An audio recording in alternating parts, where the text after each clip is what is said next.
Screener's got me down for creation reset as a concept, but I need to talk about one other thing first. Okay. Can I do that? Well, I guess. So it has to do with the taboo against incest. Okay. If you go to any Christian site, they will defend it by saying, yes, it happened in the early generations in the Garden of Eden, and thereafter for a while. And then mutation accumulated in the genetics, in the genome of humans. And it became necessary when they noticed that there were genetic diseases from breeding inside families that they had to impose the taboo of incest. So the problem is they have disregarded what we know about DNA repair enzymes. And there's a multitude have been studied and cataloged. And the point I'm thinking of is that when the exit from the Garden of Eden took place, every cell had a set of enzymes, and because they were repair enzymes, and because they were created in the Garden of Eden, they were perfect, and they were able to create every mutation that assaulted the genome of any human. So, since you're exiting the Garden of Eden with perfect repair enzymes, there will not be an incident where a mutation will survive in your genome. And perfection of the genome will perpetuate. Having argued with lots and lots of Christians, I think pretty much the fall covers anything that could ever happen. A volcano blows up and kills the city, the fall. Somebody gets violent with a child, the fall. Cancer, the fall. Right? It's all the fall. I would say that basically a Christian, because I'm just going to let people, you're identified as atheist on the call screening, but the Christian community's response to the idea that, this was created in Eden, and therefore it's perfect, would be the fall. That's my experience with talking to them. Okay, and that's just... it's the fall. Totally not covering every event that needs an explanation. Anything that ever happens that isn't perfect ever is the fall. Right? Okay. It's the fall. And free will because of the fall. Okay, and we reject that, obviously. Well, and I think we don't have it. I think all of that, anyway, is kind of after the fact rationalization. Their myth ties them into saying we all started from Adam and Eve, and so there had to have been incest for anything to happen after that. And so, but now they don't like it, so they have to have some excuse. And I think that mutation thing was just something that was dreamed up as, hey, this will help explain it, and it's not really trying to be consistent with the whole narrative. Yes. And they don't. There are some really weird incest connections that aren't taboo, right? That aren't listed as taboo. I think I'd have to go look it up. But there were some weird ones like uncle niece. It wasn't on the list, and so there's a few that are actually often tied to child sexual abuse that were not on the list of banned incestuous unions in the Bible. Okay. Yeah, there's some outstanding. I want to say I'd have to look it up, and so I could be wrong, but I want to say that father-daughter may not be on there.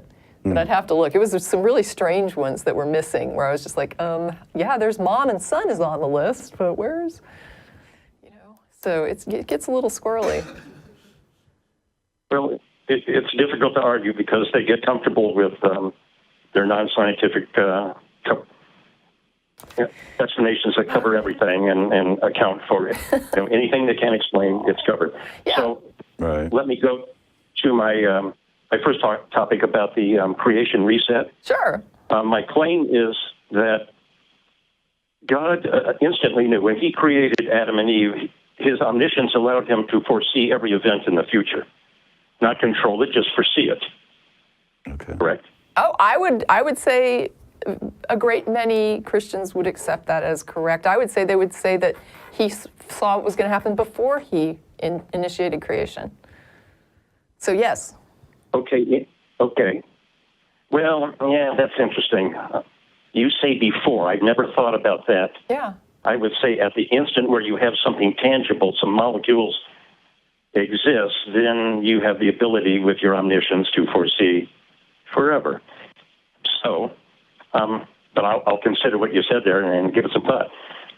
The thing is, when he saw how bedeviled his situation was from this creation that he made, why would he not say, Eve took a bite of the apple, I don't like that, that's going to make for terrible events downstream. Let me retract this one and do one more tomorrow and see how it turns out. Okay, yeah, and I understand what you're saying. Let me just real quickly, I've actually had this conversation with people before from the perspective that I just shared with you a little bit ago, like a minute ago. I'll basically say that if I'm a God and I can foresee every possible outcome before I initiate one of them, then if I chose this one, then everything that happens in this one is my fault because I opted for this. I said, this is the one I want. I want the one where this many people go to hell and this many people get cancer and this many children get sexually assaulted and this is the one I want. I could have this one where everything's great, but I like the one where tons of evil happens and people get punished and hurt and all kinds of damage and pain and horror. That's the one I'm opting for. So we agree. Oh, yeah. I think now there are some Christian rebuttals, which is like, God could have seen it, but he chose not to look ahead. In which case I'm like, wow, how irresponsible is your God, right? So he's aware that there could be these horrors that could happen, and he just spun the roulette wheel and said, threw the dart, let's just pick one at random, and if all hell breaks loose, then so be it.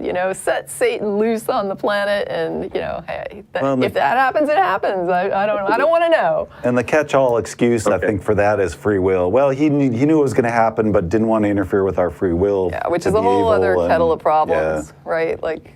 I get it. So yeah, I think we agree. I would back it up a step, but yeah, we agree.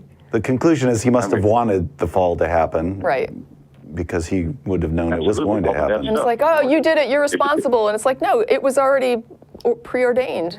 It was preordained. Whether or not, it was like it was chosen. It was chosen by your God. Using your analogy, Tracie, he picked the one where he would pull the pin on the hand grenade and then jump on it himself. Showing his love. Yeah, and then put himself back together. I do like that analogy. Right, and okay, folks. And then blame us. It just gets better. So yeah, all right. Well, it was a fun call. I appreciate your call. Thank you. Thank you. Yeah, Thanks for your show. I do enjoy it. Well, thanks. All right, Michael. bye, Michael.